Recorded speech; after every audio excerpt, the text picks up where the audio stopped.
Avant de commencer cette vidéo, je tiens à préciser qu'il y a des spoils sur la série Obi-Wan Kenobi, l'épisode 1 et 2. Sur ce, c'est parti.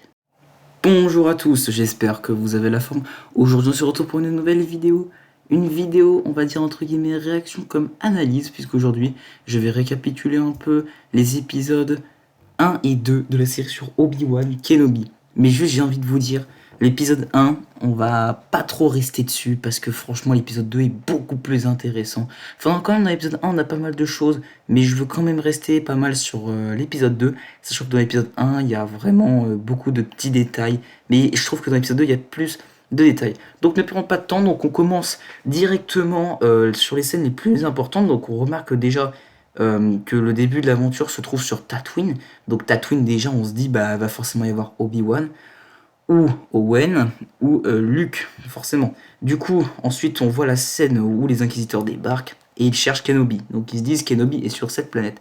Donc, déjà, on remarque que les Inquisiteurs, il y a le 5e frère, on a la 3e sœur, donc Reva, une inquisitrice qui débarque dans la série qui n'était nulle part avant, et le grand inquisiteur, qui vous allez voir quand je vais vous expliquer l'épisode 2, il n'y a aucune logique, quoi. Non, mais pour ceux qui ont vu, vous êtes d'accord, vous comprenez rien si vous avez vu Rebels. Bref, pas plus de spoil, on continue. Du coup, les inquisiteurs cherchent Obi-Wan et les derniers Jedi restants, désolé.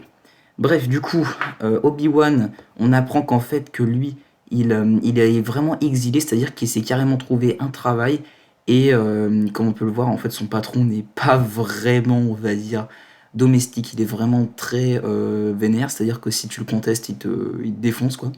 Ensuite, on voit qu'il rentre chez lui, donc on voit que à chaque fois, il récupère des morceaux pour son animal. Je sais pas vraiment c'est quoi comme animal, j'ai pas vraiment le nom de l'espèce. Mais je pense qu'à mon avis, dans la série, s'il revient sur Tatooine pour travailler, il risque de se faire choper et il va se faire démarche, je pense. Bref, en fait, on voit qu'il coupe de la viande. Donc au début, je pensais que c'était des briques, tu vois, mais parce que ça ressemble beaucoup. Donc on dirait un peu du bœuf, de la viande, je sais pas vraiment c'est quoi. Mais bref. Du coup, on voit aussi sa maison et le petit droïde qui sort de la terre et qui met une couleur bleue ou rouge. En fait, la couleur bleue, c'est pour dire qu'il y a personne. Mais quand c'est la couleur rouge, c'est qu'il y a déjà quelqu'un. Du coup, on voit la nouvelle maison d'Obi-Wan. Et du coup, on se dit, mais c'est une grotte, c'est quoi ce délire? Et du coup, voilà, donc Obi-Wan est ici également pour surveiller Luke, vous le savez, dans cette scène où on voit qu'Obi-Wan va surveiller Luke de loin. Et on voit que c'est déjà un passionné des vaisseaux spatiaux. On le voit, il est en train de faire comme s'il pilotait un vaisseau spatial et tout. Ensuite, on voit le jouet que Luke a dans l'épisode 4 au moment où il fait couler un bain d'huile à C3PO. Le jouet que Luke va avoir plus tard, on le voit. C'est ce jouet-là.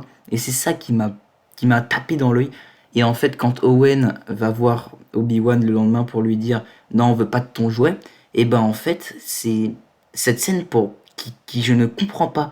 Parce qu'en fait, c'est le moment où je comprends que Owen et Obi-Wan ne s'entendent pas, mais c'est la scène où je ne comprends pas comment il va faire pour derrière le redonner. Je pense qu'à la fin de la série, il va y avoir un truc dans le genre. Mais enfin, franchement, c'est pas logique. Bref, donc ensuite, on passe à la scène, bien évidemment, la plus attendue de tous. La scène où Owen, on va dire un peu, entre guillemets, agresse Obi-Wan.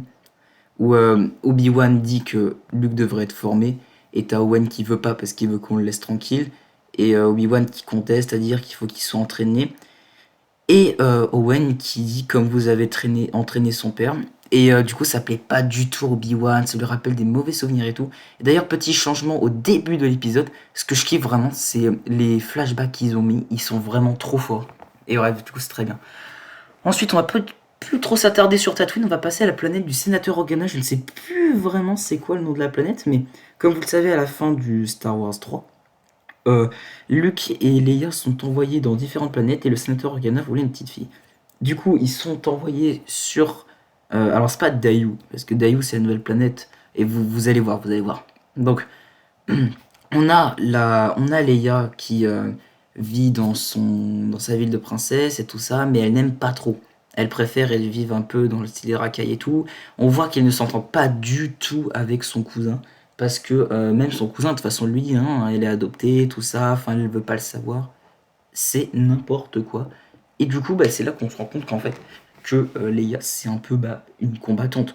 Alors tu me diras, là, disons, elle fait un mètre de haut, elle est déjà prête à te mettre des tatanes. Enfin, par contre, la scène dans la forêt, je suis désolé, mais il y a aucun effort, quoi. Je veux bien, elle court pas vite, mais enfin qu'ils arrivent pas à la choper, mec, sérieusement, faut pas abuser, quoi. Bref, du coup, on va passer à la suite où elle va se faire kidnapper. Elle va être torturée et tout, et elle va être emmenée sur la nouvelle planète nommée Dayu. Et sur cette planète, Dayu, en fait, c'est la nouvelle planète et où les gens vont sentir, enfin, la force va être sentie là-bas. Et du coup, voilà. Donc, c'est la fin de ce premier épisode. Je tiens à préciser une petite parenthèse avant d'attaquer l'épisode 2 parce que là, ça va être incroyable parce que je vais adorer réciter ça. Reva, donc la troisième sœur, elle est vraiment quasi neutre, c'est-à-dire qu'elle fout que de la merde, elle ne fait que n'importe quoi. C'est-à-dire que elle est, on va dire, sans loi. On va dire, elle est... Enfin, je sais pas vraiment comment dire, mais vous allez comprendre. Donc, on passe à l'épisode suivant. Donc, épisode 2. Là, les kidnappeurs arrivent sur Dayu, et en fait, on va se rendre compte que la planète, c'est un peu une espèce de mini Coruscant. Le sénateur Organa va faire appel à Obi-Wan qui lui ne veut pas parce qu'il dit que ça fait déjà 10 ans, je suis plus un Jedi, etc. Mais en fait, il va finir par accepter après de longs temps de discussion. Et vraiment, c'était vraiment intense parce que bon, tu vois Obi-Wan, il refuse une mission, tu vois, il fait lâche quoi. Il fait plus l'homme qu'il était quand il a combattu Anakin quoi. Le mec il était déter, maintenant il est plus rien. Le mec il est abattu depuis qu'il a tué Anakin. Vous allez voir. Parce que, je vous jure, hein, mais vraiment, c'est la scène la plus choquante. Enfin, c'est pas vraiment un spoil, du coup, c'est plus un résumé pour ceux qui l'ont pas vu. Enfin bref, c'est plus un résumé rapide. Bref, du coup, Obi-Wan part sur Dayu. Il va donc essayer d'aller chercher Leia. Il va beaucoup galérer, hein, franchement. Et sur le chemin, il va croiser un clone qui va être un clone de la 501ème comme mon Rex en fond d'écran. Un clone de la 501ème, donc de la légende d'Anakin. Et il lui dit, vous auriez pas quelques crédits pour qu'un vétéran s'achète un plat chaud? Et là, Obi-Wan, il est complètement sonné. Il réfléchit un peu et lui donne tout ça. Et moi, cette scène, vraiment, elle me rend triste, quoi. Parce que tu vois un soldat clone, il est là. Il est comme ça. Il est là, enfin, voilà, quoi. C'est triste, je trouve. Et... Enfin, bref, cette scène est très triste. On passe à la suite, donc du coup, en fait, où il y a une fille qui va arriver et qui va lui parler et qui va lui dire qu'elle connaît quelqu'un où elle peut trouver la personne qu'elle cherche. Et du coup, en fait, ce mec prétend être un Jedi, alors que pas du tout, c'est juste un mec qui fait genre avec des aimants. Du coup, Obi-Wan ne montre pas son sabre laser ni rien. On va dire, il veut pas vraiment montrer son identité parce qu'il veut pas qu'il ait Poucave derrière. Du coup, ce qu'il va faire en fait, c'est qu'il va mettre son blaster et tout. L'autre, il pense que c'est un chasseur de primes, il lui répond pas vraiment. L'autre, il lui dit où est-ce qu'elle est, tout ça. Il va la libérer, Obi-Wan, mais sauf qu'en fait, Reva l'attendait. Mais elle arrive trop tard, et du coup, ils arrivent à s'en aller en se déguisant. Sauf que malheureusement, pas de bol pour eux, Reva va envoyer un message à tous les chasseurs de primes pour qu'ils puissent trouver Obi-Wan. Les combats sont intenses, tout le monde les cherche. Et là, c'est n'importe quoi. Parce que la scène que je comprends pas vraiment, c'est que à un moment, Leia, elle se met en tête, ça se trouve, le mec, peut-être qu'il me kidnappe lui aussi. Parce que bon, faut avouer que t'as un mec, un vieux comme ça qui arrive. Enfin bref, même Obi-Wan ment à Leia. Elle lui dit, je m'appelle Ben. Il veut vraiment rien lui dire, et c'est ça qui est choquant. Il ne veut rien dire. Obi-Wan, il se dit, maintenant, mon nom, c'est Ben.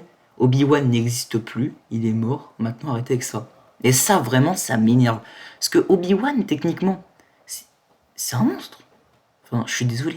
Mais Obi-Wan, c'était l'un des meilleurs Jedi de l'ordre et il est réduit à ça, quoi. Bref, du coup, Leia est en fuite sur les toits de Dayu. Il y a Reva en fait, qui, elle, espionnait sur les toits, comment dire, elle va voir les batailles qui vont faire rage entre Obi-Wan et les chasseurs de primes.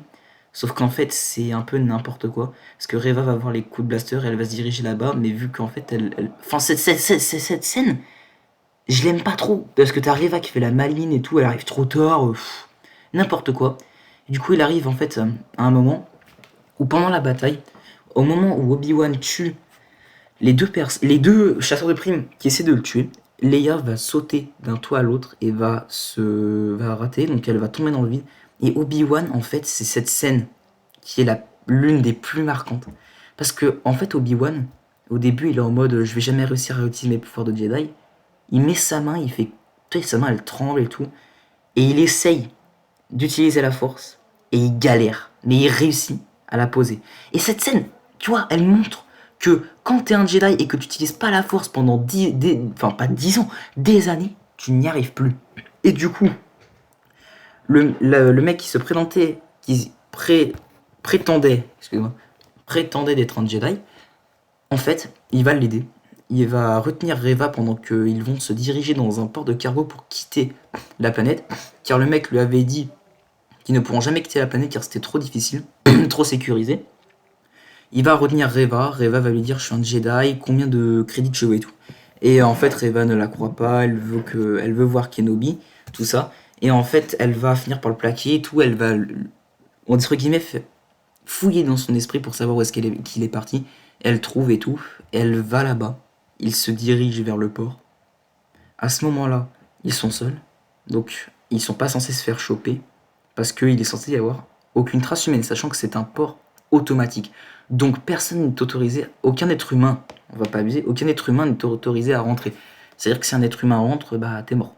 Du coup, ils y vont, et du coup Reva arrive en même temps, donc ils avaient un badge pour aller dans un des cargos, et du coup Obi-Wan donne le badge à Leia et lui dit cours, vas-y et ne m'attends pas. Vas-y et ne m'attends pas si je ne reviens pas. Du coup Leia y va. Obi-Wan se cache et Reva lui dit des choses qui le perturbent et tout. Tu as peur de lui, tout ça et tout, et il est caché. Et à ce moment-là, Reva va dire la chose qui va traumatiser Obi-Wan, et je me retiens de le dire depuis le début. Reva va dire à Obi-Wan que Anakin est en vie. À cette scène-là, Obi-Wan est en traumatisme.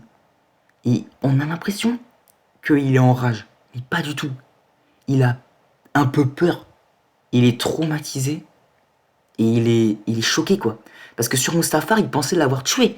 Quand t'as un mec qui se fait carboniser par de la lave et qui souffrait déjà en lui, il a réussi à survivre. Parce que tout le monde le sait, c'est le même bail pour Dark Maul.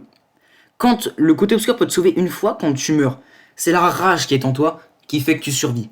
Donc tout le monde connaît la scène très sûrement, pour les grands fans comme moi qui ont vu The Clone Wars, Dark Maul paumé. Et d'ailleurs je sais vraiment pas comment il a fait pour être sur cette planète. Il faudrait que je fasse un truc là-dessus. Du coup on continue. Donc Obi-Wan est très choqué. Et vraiment la tête qu'il fait, ça se voit que il s'y attendait pas du tout. Reva, elle essaie de deviner où il est. Et le grand inquisiteur débarque. Donc elle lui dit Reva, stop, arrête ça. On va te démettre de tes fonctions si t'arrêtes pas. S'il y a Kenobi, il est là et tout ça. Enfin bref. Et du coup à ce moment-là, Reva, elle laisse le grand inquisiteur lui montrer parce qu'elle lui dit laisse-moi te montrer. Et là, au moment où le grand inquisiteur va pousser toutes les caisses pour dégager Obi-Wan, Reva va planter son sabre laser dans le ventre de grand inquisiteur. Et cette scène, je n'y comprends rien. Parce que dans la saison 1, dans le dernier épisode de Rebels, le grand inquisiteur il meurt. Face à Kanan Jarrus et Ezra Bridger, il se laisse tomber dans la lave. Je comprends pas. Enfin, dans le feu, je comprends pas ça. Je comprends rien. Rojo, il l'a vu cette scène. Rojo Max l'a vu et il m'a dit c'est n'importe quoi et on est d'accord. Enfin bref, écoute, donc c'est n'importe quoi, j'ai rien dessus après. Donc, Obi-Wan se dépêche de rejoindre le cargo. Le grand inquisiteur est censé être mort parce que l'épisode 3 n'est pas encore sorti. Le grand inquisiteur est supposé être mort. Du coup, il part pour le vaisseau. Reva le poursuit. Leia active le cargo. Ils s'en vont au moment où Reva arrive. Elle lui dit tu ne pourras pas lui échapper. Il arrive et tout ça. Et après cette scène, on voit Leia qui regarde Obi-Wan et tout, qui a l'air terrifiée, qui lui dit est-ce que ça va, tout ça. Et là, Obi-Wan, il est en mode Anakin, non, c'est pas possible.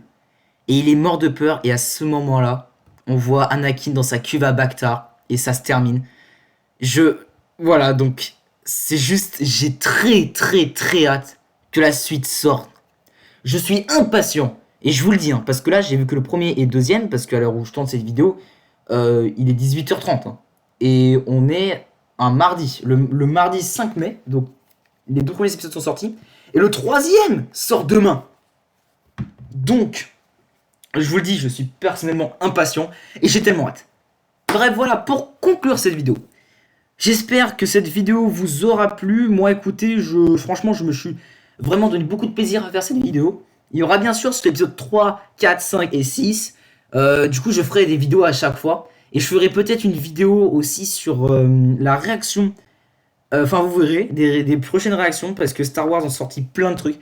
Et vous allez voir qu'il risque d'y avoir ce genre de choses sur la chaîne. Bref, j'ai très hâte. N'hésitez pas le petit like pour montrer que vous aimez bien ce genre de vidéos. Ça me ferait très plaisir étant donné que en ce moment, j'essaie de faire des vidéos, j'ai un peu de mal.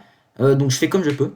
N'hésitez pas à vous abonner pour avoir plus d'actu. En ce moment, il y a la série Seul au Monde saison 3 qui sort. Après la saison 4, parce que je vous le dis, hein, pour ceux qui sont restés jusque-là, la saison 4, ce sera la dernière de cette très longue série. Et du coup, ça s'achèvera en 3 épisodes. Du coup, voilà les amis, j'espère que cette vidéo vous aura plu. Sur ce, je vous dis à bientôt pour une prochaine vidéo. Salut tout le monde.